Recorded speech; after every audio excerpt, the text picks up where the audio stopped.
Salut tout le monde, bienvenue à Entrevue YouTube. Puis cette semaine, j'ai avec moi Mr. Flamingo. Ah, salut! Merci d'avoir accepté l'invitation. Ben, ça fait plaisir. Cool. Ok, fait qu'on y va avec une facile. Dans le fond, pour ceux qui te connaissent pas, tu veux te présenter un petit peu? Qu'est-ce que tu fais? Eh ben, moi, c'est Mr. Flamingo et je fais des trucs qui vont par rapport surtout au cinéma, jeux vidéo, que ce soit critique, vidéo gaming. J'ai aussi un programme de collaborateurs avec des amis qui font des vidéos sur ma chaîne pour en même temps les aider à leur faire connaître leur propre chaîne. Et vraiment, on fait dans tout ce qui va nous donner envie d'évoluer plus tard, peut-être éventuellement, comme j'ai envie de faire plus tard des courts-métrages, peut-être même aussi des vrais longs-métrages, peu importe. Donc, en espérant que les projets à venir vous plaisent. Dans le fond, d'où ça t'est venu le goût de devenir youtubeur? J'ai toujours voulu être acteur de base, donc et j'ai fait 2 ans de cours d'acteur à Mode et Arto, ça n'a pas débouché sur quelque chose. Enfin, je me suis dit à place, je veux faire mes propres projets, avoir carte blanche, écrire, réaliser, monter, faire tout de A à Z avec des amis. Donc c'est de là que j'ai après ça décidé de me partir sur YouTube et éventuellement d'essayer de créer ma propre petite compagnie de vidéos. Ok. Tantôt tu nous parlais que tu as fait un peu de théâtre dans ta vie. Ouais. À quel point ça t'a aidé pour ta carrière de youtubeur? Je dirais que c'était pour m'aider surtout à apprendre mes textes. Ok. Parce que de base, j'ai de la misère à apprendre des textes souvent. Fait que en faisant du théâtre et en ayant des répétitions, ben là c'est sûr que j'ai plus de facilité à apprendre mes textes parce que c'est moi qui les écris la plupart du temps. Okay. Mais quand c'est pas moi, j'ai plus de difficulté à apprendre mon texte. Puis donc c'est un peu ça, mais je dirais que ça m'a aidé aussi à voir en regardant le metteur en scène nous diriger, me dire ok, ça me donne une idée de comment moi je vais essayer de diriger mes amis en tant que réalisateur dans les vidéos.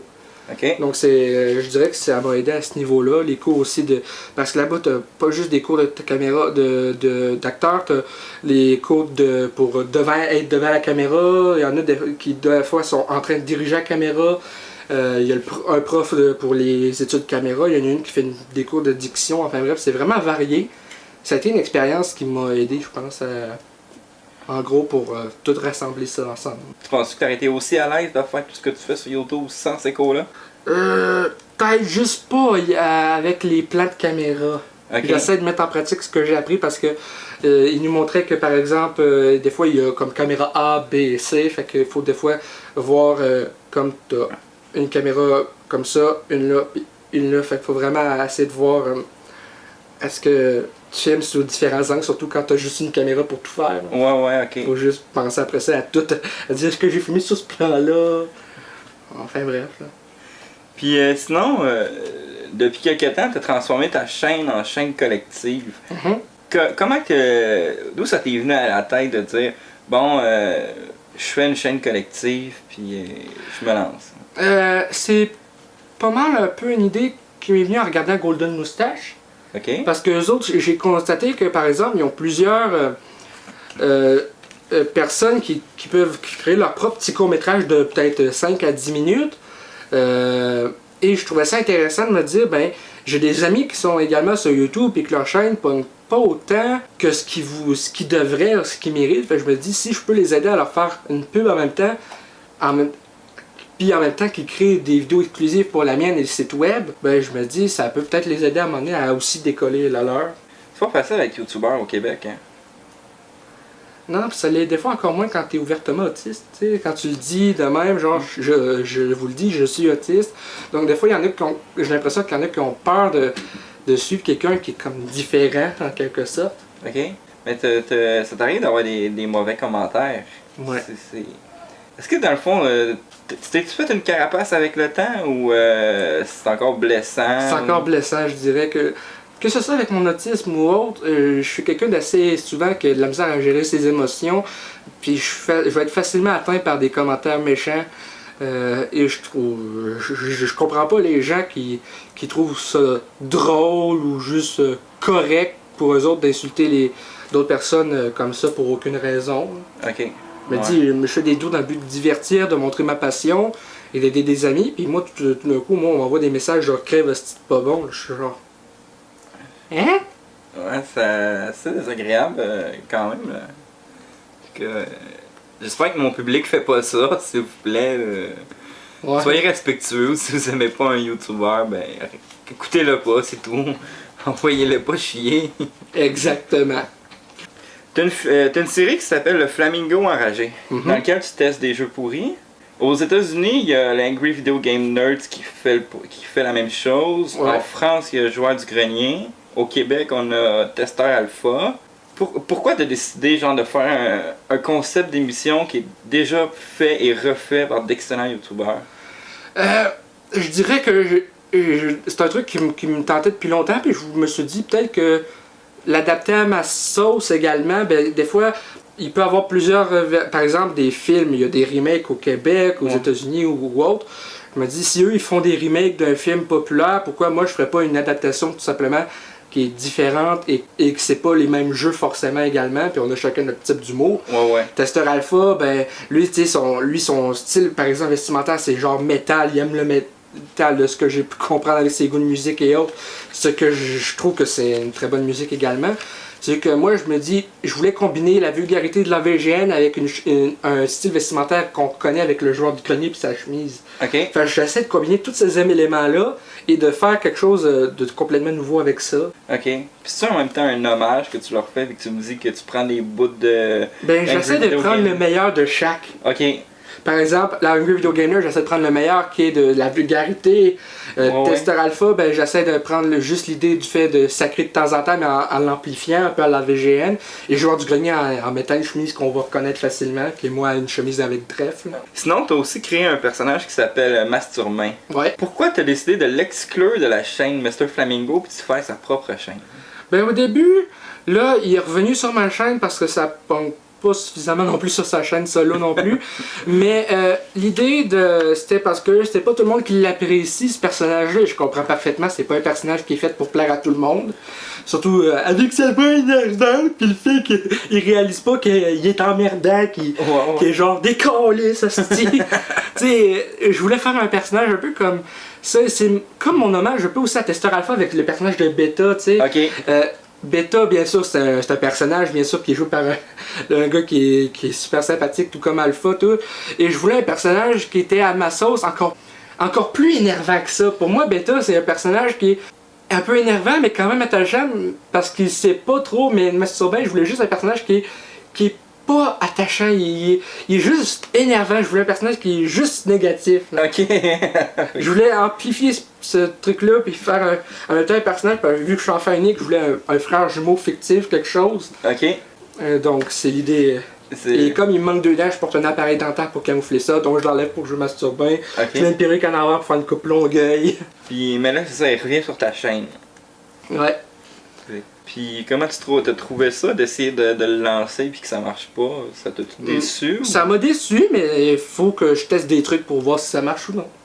Effectivement. Donc, pour la prochaine question, c'est le temps de la question What the fuck? C'est quoi ça? Question bizarre. Ok, ouais, je comprends le mot what the fuck, mais genre je comprends pas parce que je vais garder une surprise de découvrir un peu ton genre d'entrevue vidéo. Ben, c'est un peu une nouveauté. T'es la 3e personne à qui passe les questions what the fuck. Ok. Et pour le surprendre un peu, ben, au moment qu'on enregistre la vidéo, il n'y a aucune vidéo publiée pour l'instant qui présente la question what the fuck. Donc, ils pouvaient pas s'en attendre du tout. Ok. Parce que il y a 2 autres entrevues qui sont présentement en montage. Donc, tu pouvais pas t'en attendre vraiment. Okay. Donc, c'est une question un peu débile qui va comme suit. Si t'étais Superman pis que t'étais le super-héros le plus fort des super-héros, serais-tu frustré dans le fond que tu sois pas populaire pendant tout? Ou à peu près pas? Être frustré parce que je suis pas populaire alors que je suis le plus fort de tous les super-héros. Ouais. Je me dis non, je suis le plus fort. Le monde à un moment donné, ils vont juste voir à m'apprécier à ma juste valeur, pis c'est tout. Pourtant, ça fait 80 ans qu'il est le plus fort et Batman n'a pas de pouvoir pendant tout. Non, c'est sûr, mais d'un côté, tu sais, je vois ça un peu comme avec YouTube. Par exemple, il y a des chaînes qui font, des fois, d'autres qui font d'excellents contenus puis qui sont beaucoup connus, d'autres qui font du contenu de merde, ils sont extrêmement connus, d'autres qui font du très bon contenu puis ils sont très peu connus. Je vois ça un peu comme ça. Ok. Tu sais, je me dis, le contenu, c'est comme ta force, et le nombre d'abonnés, je dirais, c'est vraiment la façon que t'es connu. Donc, je vois un peu ça comme une similitude, personnellement. Je sais pas si c'est moi qui essaie de trop rentrer dans la question. Non, en fait, il n'y a pas de bonne ou mauvaise réponse. Je te pose la question, tu me dis ce que t'en penses. Ok, ben c'est ça. Ok, cool. Fait que pour revenir aux questions plus sérieuses, normales, tu fais parfois des vidéos sur ta vie personnelle. Pourquoi tu te sens le besoin de nous en parler? Parce que je veux que le public apprenne à me connaître également. Je veux pas être. Il y a certains youtubeurs qui, je trouve, c'est très bien qui veulent garder leur vie personnelle et autres, mais pour moi, je veux que le public apprenne un peu aussi à être. Pas pour faire pitié forcément, mais juste pour que le monde apprenne à me connaître et se dise, ok, je comprends un peu ses motivations, je comprends son point de vue sur telle ou telle chose. Je veux être transparent avec le monde le plus possible par rapport à certaines affaires comme ma situation de santé ou autre. Pour moi, je trouve que ça, je sais pas, ça fait partie de ce que je suis. J'aime être le plus transparent possible. Ok, cool. Puis ça te fait-tu du bien, dans le fond? C'est-tu comme un journal intime en même temps, comme de te livrer? Ou... Ben, je trouve j'aime mieux me confier de même que me confier à une psychologue. Je sais pas, mais je me dis, une psychologue, tu sais, ce qui se passe dans le bureau reste dans le bureau. Tandis que sur YouTube, le monde peut voir la vidéo puis ils vont te comprendre plus. Chacun va te comprendre à leur manière, tandis qu'une psychologue, elle, c'est le point de vue d'une personne, pas de plusieurs. Ouais. Donc, pour moi, ça m'aide un peu plus qu'une psychologue. Ok. Pour en avoir vu pendant plusieurs années, je sais de quoi je parle. Ok. Et sinon, tu fais plusieurs genres de vidéos, genre des dessins, des let's play, des critiques. Quel type de contenu tu préfères produire? Les contenus qui me prennent le plus de temps, malgré le fait que j'en sors pas beaucoup, par exemple les Flamingo Enragés, je travaille sur le prochain. Mais j'adore produire les trucs, par exemple les critiques de films, j'adore parce que j'adore le cinéma en tant que tel. Les let's play c'est le fun aussi parce que je partage mon expérience, mais j'ai plus de plaisir quand, par exemple, le dernier Flamingo Enragé en date, l'épisode 32 sur Right to Hell. J'ai eu énormément de plaisir à le faire parce que notamment c'est 5 heures de jeu, 4 heures d'écriture, 16 heures totales pour tout faire, avec au moins 6 heures de montage, donc ça a été quand même une grosse vidéo à faire. Hein. Ouais. Donc ça a été vraiment puis 1 heure de tournage, donc ça a été. J'aime faire des vidéos qui vont prendre beaucoup de temps à faire, puis c'est le fun aussi quand le monde les regarde, puis mettre un beau petit like, ça fait plaisir de se dire. Ouais, c'est le temps apprécié. Hein. Ouais, parce que tu passes un gros nombre d'heures à faire une vidéo, puis c'est fun quand le monde l'apprécie aussi. Est-ce que tu conçois beaucoup ça, genre tu te fies comme le nombre de commentaires, le nombre de pouces bleus, ou tu fais pareil les contenus même si c'est pas beaucoup regardé, même si t'as pas beaucoup de réactions? Ben par exemple, une des raisons pourquoi au départ j'ai oublié ce que je voulais dire. Ben dans le fond, au départ, je n'étais pas persuadé de continuer les vidéos de dessin, par exemple, parce que ça n'a pas pogné beaucoup venir à date. Je vais en faire éventuellement d'autres. Ok. Mais ça pognait pas forcément en termes de visionnement et de pouces. J'avais plus de pouces rouges souvent que de pouces bleus. Je peux comprendre que c'est pas tout le monde qui aime voir des vidéos de dessin. J'essaie de voir si je peux peut-être améliorer de quoi en me mettant peut-être en facecam pendant que je dessine, peut-être pas juste en voix off pendant que je fais mes dessins sur ma tablette. Ça serait peut-être une pas pire idée. Sinon, par exemple, j'avais beaucoup de personnes qui appréciaient les Quad 9 Mr. Flamingo, qui était une version un peu plus cross de What the Cut et SLG. Okay. Mais j'ai arrêté parce que ça me tannait. Et je veux faire des projets qui vont être plus différents, des projets plus originaux que juste d'adapter un concept déjà existant. Ok. Puis sinon, tes dessins, t'avais-tu dans l'intention d'essayer de les animer, faire un cartoon avec? J'ai envie d'essayer de faire éventuellement des dessins animés, ça c'est sûr et certain. Mais ça sera pas pour tout de suite parce que ça prend énormément de temps à faire. Et avec toutes les vidéos que je travaille, ben, des fois il faut savoir, il faut que je me dise j'investis combien de temps par jour à tel. Déjà j'ai un nouveau court-métrage en cours d'écriture. Donc. Ok. Est-ce que ta famille et tes amis te suivent dans ton aventure YouTube? Mes amis, plus que ma famille, mes parents, eux, ils regardent pas vraiment mes vidéos. Et par rapport à ça, justement, quand j'ai annoncé à mes parents que je voulais arrêter mes études pour me concentrer à YouTube, là, mais mon père, il a mal réagi. Mais en même temps, je comprends parce que pour lui, il a de la misère à comprendre que quelqu'un puisse éventuellement, comme PewDiePie, Smosh, avoir un métier avec ça. Et moi, c'est une des raisons pourquoi j'ai voulu arrêter mes études pour me concentrer, c'est parce que j'avais pas l'école en rien. Quand j'étais à l'école, j'avais juste le goût de faire mes vidéos, donc Et de voir que mes amis également me suivent dans cette aventure-là, puis qui m'écoutent ou qui veulent participer, c'est vraiment le fun. Puis y a-tu beaucoup de tes amis personnels qui ont voulu participer à ta chaîne, justement? Ben, quand j'ai commencé en 2013, au début, j'étais juste moi. Puis après ça, une vidéo après, quand j'ai montré ma fausse bande-annonce de film de magie à Olivier, où qu'à un moment donné, j'ai comme une baguette ma baguette magique dans le cul. Genre, j'ai montré ça, là, il a tout de suite voulu se joindre et essayer de qu'on fasse des vidéos ensemble. Donc, on est venu avec Ensorcelle-moi, qui est une version comme de la BD Léonard qui teste des inventions, mais à la place, c'est le magicien puis qui teste des trucs sur son associé, puis c'est pas jamais comme prévu. Ok. On trouvait ça intéressant, puis c'est ça qui est le fun, de voir que des amis vont se joindre à moi. J'ai des personnes avec qui j'étais par exemple sur secondaire 4 qui me connaissaient brièvement, puis quand ils ont commencé à regarder mes vidéos, ils ont voulu tout d'un coup genre apprendre à me connaître un peu plus, puis de voir que je suis pas juste un gars qui mange à côté des toilettes à l'école. Ok. Quand je mangeais tout le temps à côté des toilettes, les autres places, il y avait. Genre, je me demandais pour m'asseoir, ils me disaient non, désolé, c'est occupé, je m'en vais ou les toilettes. Je les regarde tout le long du midi, il y a personne qui vient les rejoindre, je suis genre, mais tabarnak. Ah, c'est chiant ça. Ouais. Si tu pourrais juste faire. T'aurais le droit. Il y a juste un type de vidéo que tu pourrais faire. Ça serait quoi? Quel. Ça serait les courts-métrages. Le seul problème, c'est que ça prend beaucoup de temps à faire. Et des fois, il faut juste trouver l'idée ou le temps pour écrire, puis. Et c'est surtout aussi pour filmer et faire le montage, puis surtout que les idées que j'ai, c'est pas des trucs que je peux faire tout seul forcément. Ok.